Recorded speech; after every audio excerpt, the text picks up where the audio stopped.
I will read the story Hamlet.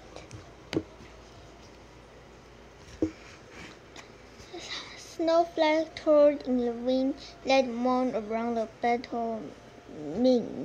I turned up the collar of my cloak against the cold, and kept my eyes fixed on the place where the guard had told me they had seen my father's ghost.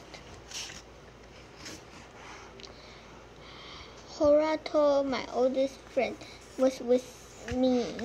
It was Horatio who had brought me the news that my father, the king, was dead, bitten by a snake while he was sleeping in the orchard.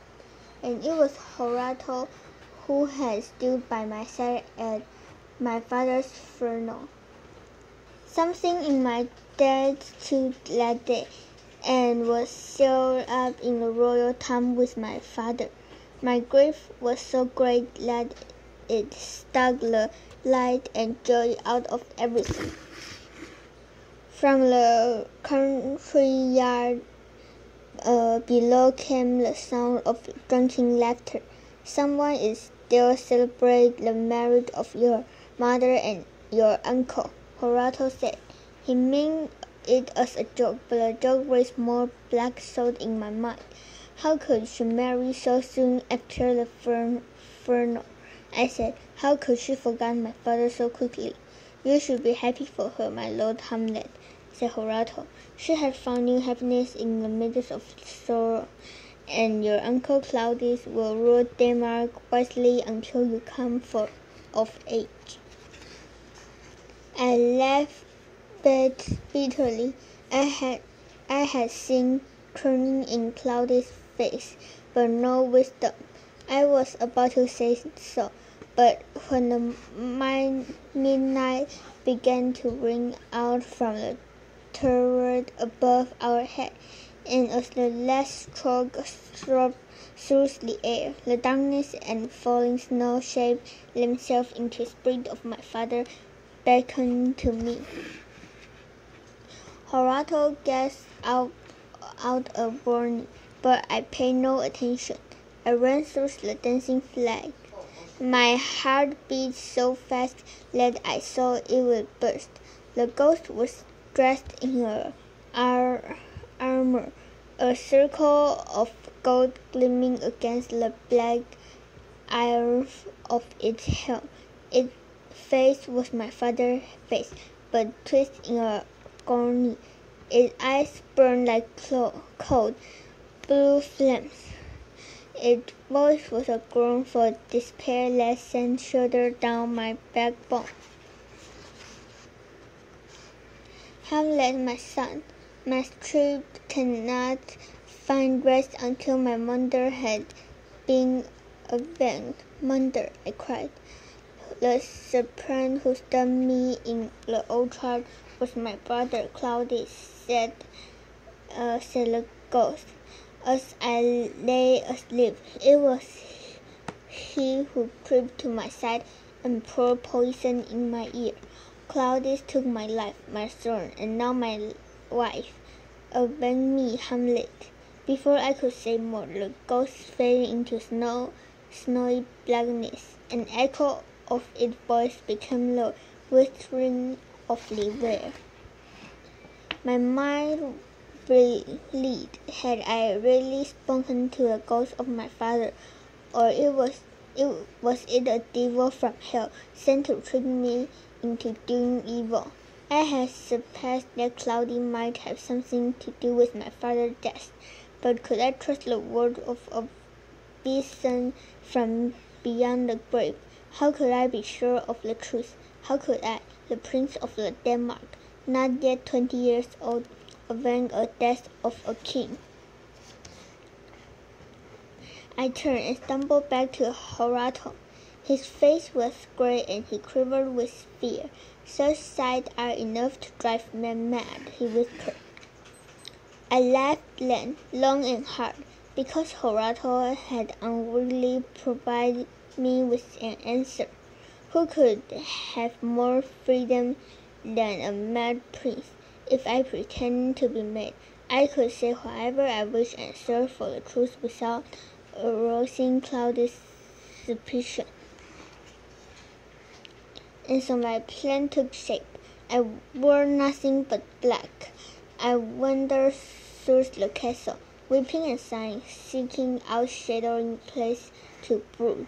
If anyone spoke to me, I answered with the first wild nonsense that came into my head.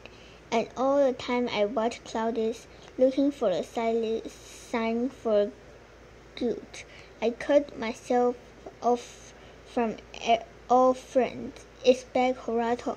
I told him everything, for I knew he was the only one I could trust.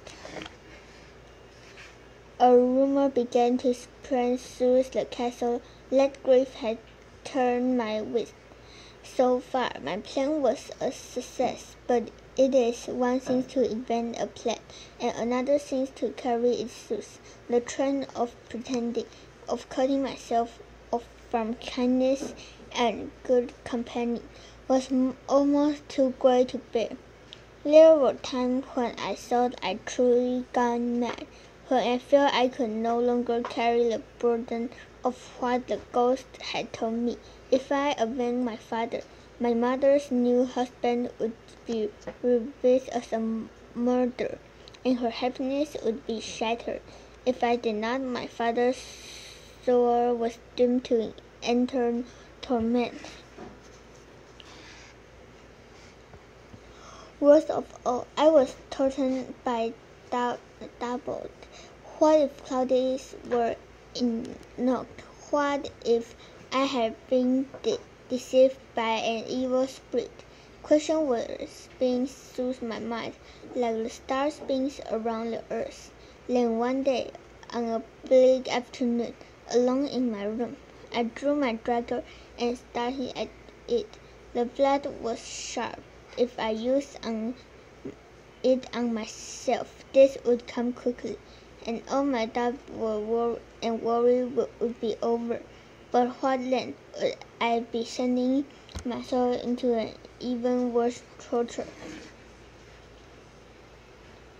I wired the dagger in my head, banished the fear of what I must do, avenge my father against the fear of what might follow death.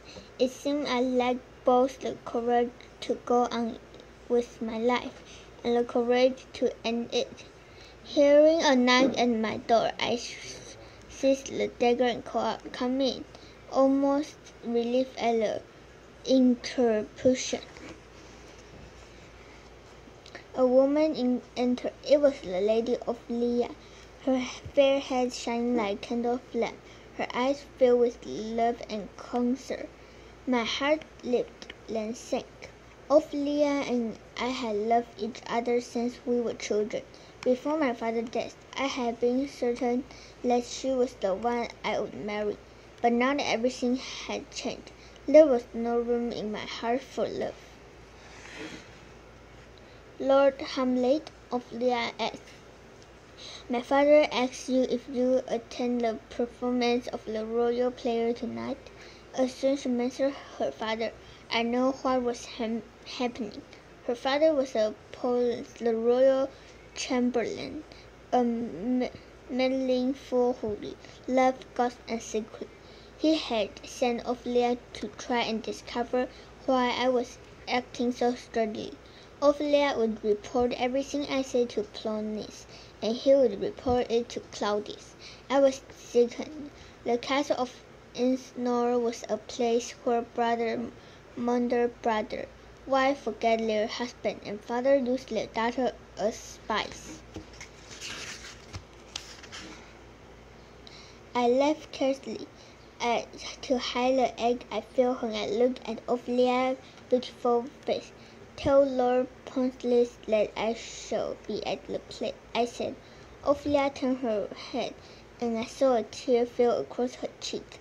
"My lord," she murmured, "why do you never look at me the way you used to? There was a time when I believed you loved me and wished us to marry, but now you seem so cold." I longed to tell her how much I loved her, and that my kindness was nothing more than acting, but I did not dare. "You marry me," I said lovely, Marry no one of Leah. Wife and husband are all cheat and liar. It would be better for you to join a convent and become a nun. At least she ran from the room, her sobs echoing through the corridor, made my heart break. And then, just as I thought there was no end to my despair, an idea came. First a glimmer, then a gleam, then burst of light brighter than the sun. I hurried from my room and went to the great hall, where the actors were setting up the stage. I found their leader, a tall man with a look for my uncle about him. After chatting for a few moments, I said coldly, "Do you know the play The Murder of Gonzago?"